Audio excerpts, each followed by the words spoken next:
అందరూ కేరళని God's own place అంటారు కదా, బట్ ఆ గాడ్స్ ఓన్ ప్లేస్ని ప్లాస్టిక్ ఫ్రీగా ఎలా ఉంచుతారో చూపిస్తాను.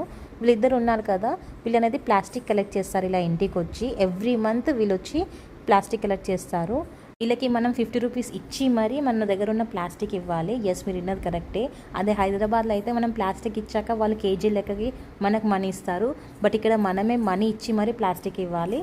అండ్ ఆ మంత్ ఇవ్వకపోతే వాళ్ళు ఉల్టా అడుగుతారు కూడా, ఈ మంత్ది ఏమైంది ప్లాస్టిక్, ఒక పేపర్ కవర్ కూడా రాలేదా మీకు ఈ మంత్ అని. అండ్ ఇలా నోట్ డౌన్ చేస్తారు ఎవ్రీ మంత్ ఎంత తీసుకున్నాం, ఎప్పుడు తీసుకున్నామని.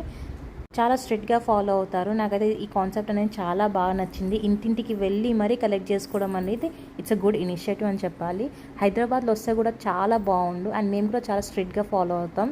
అండ్ మా అత్తయ్య అయితే చిన్న చిన్న కవర్ ముక్కలు కూడా తీసి పెట్టేస్తుంది. ఎందుకంటే మా ఇంటి ముంగట కానీ వెనకాల కానీ ఇలా నెమలిలు అండ్ వేరే బర్డ్స్ కానీ యానిమల్స్ తిరుగుతూ ఉంటాయి. ఈ కాన్సెప్ట్ మీకు నచ్చిందా? నచ్చితే కమెంట్ బాక్స్లో కామెంట్ చేయండి. బాయ్.